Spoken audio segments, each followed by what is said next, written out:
আর্জেন্টিনার বিপক্ষে ব্রাজিল দলে গোমেজ ও এভারটন। বিশ্বকাপ বাছাইয়ের ম্যাচের জন্য ডাক পেয়েছেন মিডফিল্ডার এদেরসন ও ডিফেন্ডার বেরালদো। প্রথম পছন্দের গোলরক্ষক অ্যালিসন ছিটকে যাওয়ার পর এভারটনকে দলে ডেকেছেন Brazil coach দারিবাল junior.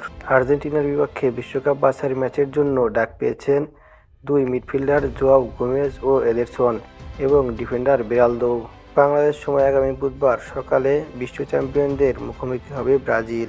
Lionel Messi, Paulo Dybala সহ বেশ কয়েকজন গুরুত্বপূর্ণ খেলোয়াড়কে হারিয়ে এই ম্যাচে পূর্ণ শক্তির দল পাচ্ছে না আর্জেন্টিনা।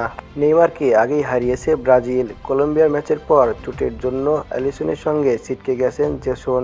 কার্ডের খরায় পরের ম্যাচে খেলতে পারছেন না গাব্রিয়েল মাগালিয়াইস ও ব্রুনো গিমারাইস। ডাক পাওয়া 4 খেলোয়াড়ই ছিলেন প্রাথমিক দলে। কলম্বিয়ার বিপক্ষে বাইরে থাকার পর এবার আর্জেন্টিনার মাঠে খেলার হাতছানি তাদের সামনে।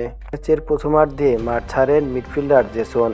দ্বিতীয়ার্ধে মাথায় আঘাত পান অভিজ্ঞ গোলরক্ষক অ্যালিসন। কলম্বিয়ার বিপক্ষে 2-1 গোলের জয়ের পর লিভারপুলে ফিরে যাচ্ছেন তিনি। কলম্বিয়ার বিপক্ষে জয়ের পর 13 ম্যাচে 21 পয়েন্ট নিয়ে 3 নম্বরে উঠে এসেছে ব্রাজিল। 13 ম্যাচে 28 পয়েন্ট নিয়ে সবার উপরে আছে আর্জেন্টিনা।